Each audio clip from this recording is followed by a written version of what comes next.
Oi, sexto ano. Então, eu gravei um vídeo falando sobre arte grega, tá? É um vídeo um pouquinho extenso, mas vale a pena. E depois eu vou enviar atividades pra gente fazer sobre arte grega, tá? Por enquanto tô só enviando o vídeo. Então, a gente vai começar com uma figura egípcia, por quê? Quero só falar um pouco da diferença entre o Egito e a Grécia. No Egito, as obras de arte, praticamente tudo que foi erguido porque eles eram absurdamente muito religiosos. Então, é tudo em função dos deuses. Eles colocam em primeiro lugar todos os deuses, tá?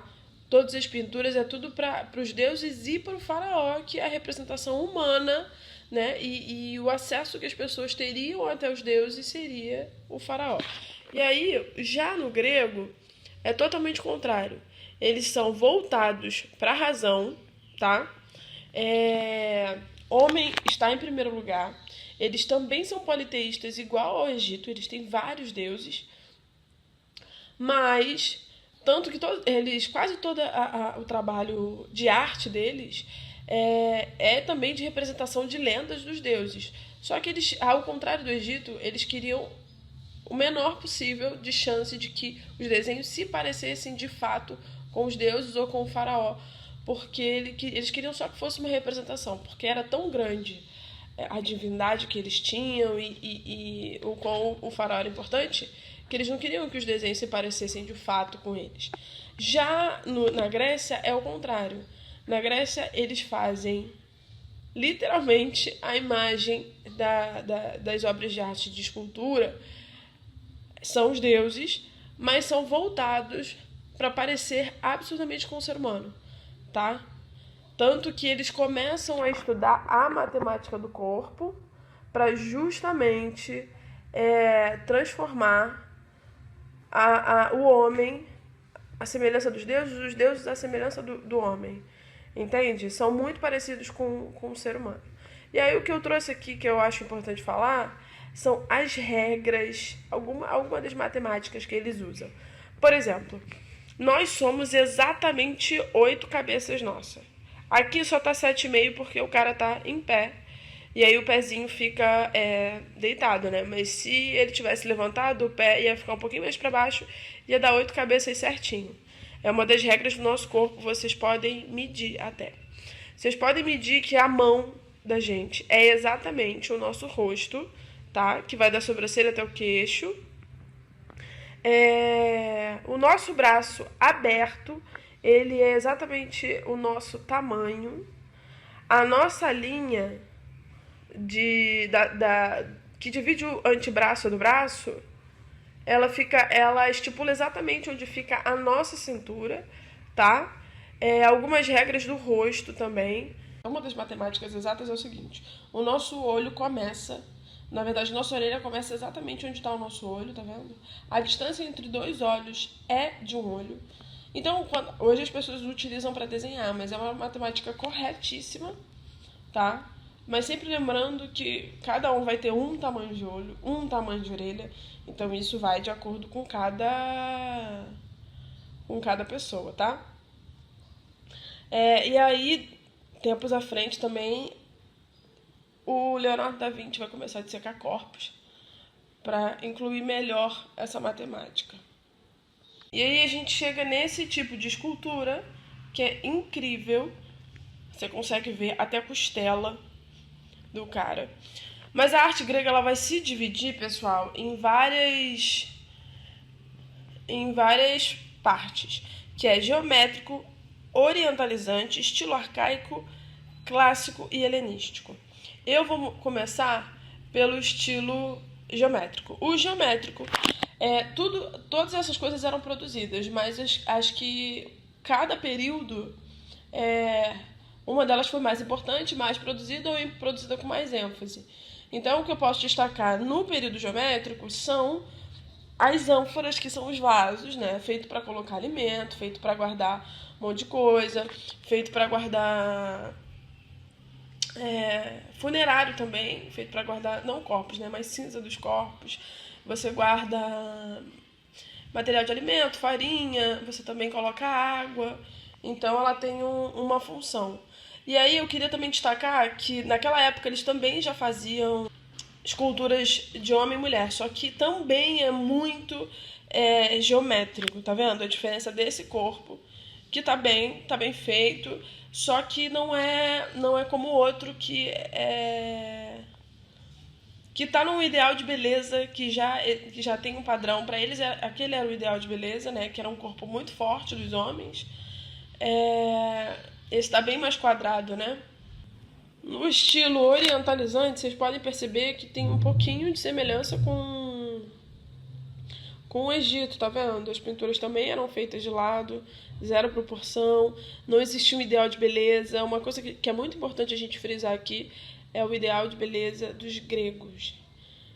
Próximo, estilo arcaico. O que a gente vai ter de mais importante na época do arcaico são os Panternon, que é o Panternon, na verdade. Era o momento que várias construções eram voltadas para esse tipo de estilo, que também é um estilo de coluna que eu vou mostrar, mas o Panternon é exatamente o seguinte, é tipo um templo feito para Atenas, na verdade, que é em Atenas e para a deusa Atenas, que é a deusa da sabedoria.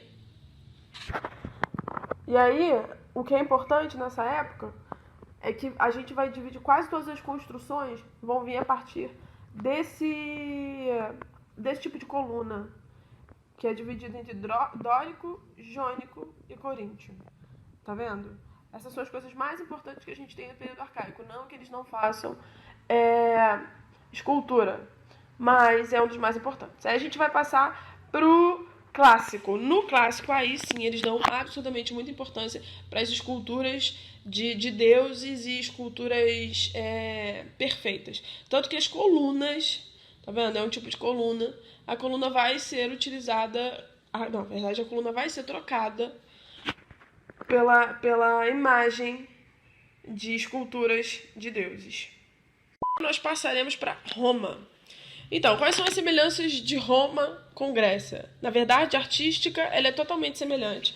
Apesar da Grécia ser extremamente artística e pulsar essa arte, ir atrás dessa arte, fazer todo um estudo para conseguir o ideal de beleza, Roma só imita a parte de escultura, a parte de pintura, a grega. Eles, na verdade, contratam vários escultores gregos para fazerem suas obras de arte e outras eles copiam na cara de pau. Mas o que eu queria chamar a atenção aqui para Roma é que Roma, na verdade, é muito mais política, né, do que a Grécia. A Grécia é muito mais voltada para a arte. Eu quero chamar a atenção para o Coliseu. Só queria falar um pouco sobre a arquitetura de Roma. Esses arcos, eles estão presentes em muita parte da arquitetura dessa época de Roma. Tá vendo? E eu não sei se vocês sabem, mas o Coliseu servia para palco de um monte de coisa, né?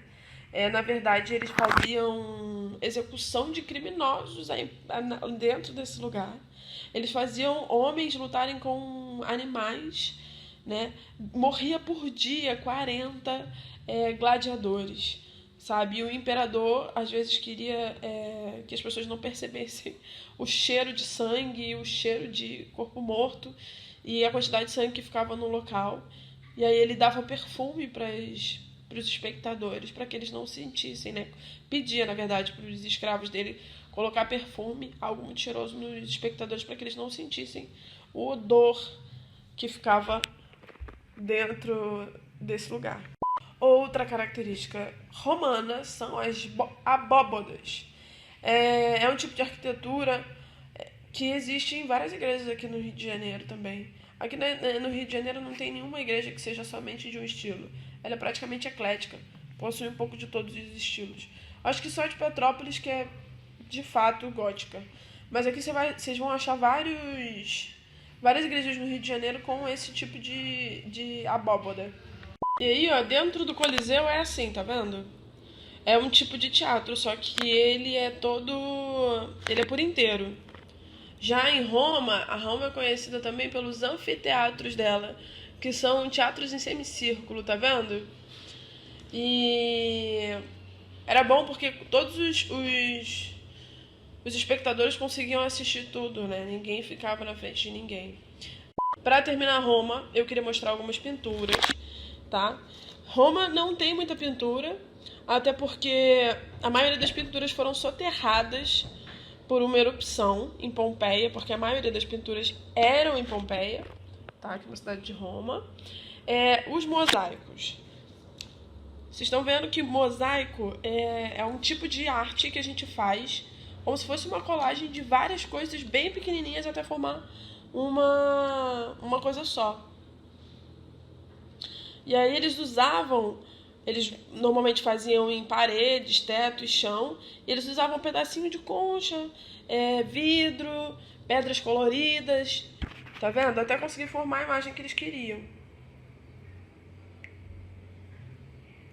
E aí, para terminar, eu quero falar sobre o teatro. Gente, o teatro nasceu na Grécia, tá? Na Grécia, ela nasceu a partir de uma festa chamada Festa de Dionísio. E aí, eles saíam pela rua declamando várias coisas para Dionísio. E aí foi a primeira ideia de teatro. Quando nasce o teatro de fato, eles nascem nesse tipo de teatro que eu mostrei pra vocês, com semicírculo, tá? E aí só homens podiam ser atores, as mulheres não tinham esse direito. Então, como os homens tinham que fazer tanto papel de mulher como de homem, eles usavam várias máscaras. E a máscara servia, além de mostrar se é homem, se é mulher, se mudou de personagem, ele servia pra melhorar a projeção da voz, porque na boca ficava um espaço, né? E aí projetava melhor a voz. O que também era interessante que quando o teatro nasceu, além de só ser homem, os homens, para ficarem mais altos, para a plateia conseguir ver melhor, eles usavam salto, né? E aí é muito legal essa construção de que hoje só a mulher usa salto. E naquela época, os homens é que usavam salto para isso especificamente. Uma coisa também que é muito legal a gente falar é que na Grécia Antiga, os homens podiam pegar outros homens. Isso culturalmente era bem visto. Na verdade, era um símbolo de masculinidade. Você não poderia casar com outro homem. Não era bem visto que homens adultos casassem com outros homens. Mas eles possuíam vários amantes, tanto homem quanto mulher. Mas a maioria possuía muito amante homem. Era muito comum que um cara bem mais velho chegasse num garoto mais novinho. Então, isso é muito cultural, né? E de muitos anos pra cá, quando a nossa sociedade virou cristã, judaica e tal, ela mudou essa concepção e hoje é estritamente proibido, né? Uma coisa que é legal ressaltar, gente, que no teatro existiram dois tipos de peça, que era a tragédia grega e a comédia. Na comédia, eles ressaltam e fazem piada com o burguês, com a vida da sociedade. Tá sempre rindo de alguém e dos costumes em geral, entendeu? E já na tragédia grega, são sempre lendas, mitologias que fazem a sociedade se manter na linha, porque quase todas são muito tensas e os finais são muito horríveis. Tipo, eu mandei uma pra vocês que é do Édipo Rei. Não sei se vocês leram, mas Édipo casa com a própria mãe e mata o pai e fica cego no final. Então, realmente são coisas pra deixar a sociedade muito, muito assustada com esse tipo de pecado. Tipo, não pode casar com a mãe, sabe? E então agora, gente, eu vou prosseguir com alguns deuses. Não tem muito no livro de vocês, mas eu achei importante falar de alguns deuses, tá?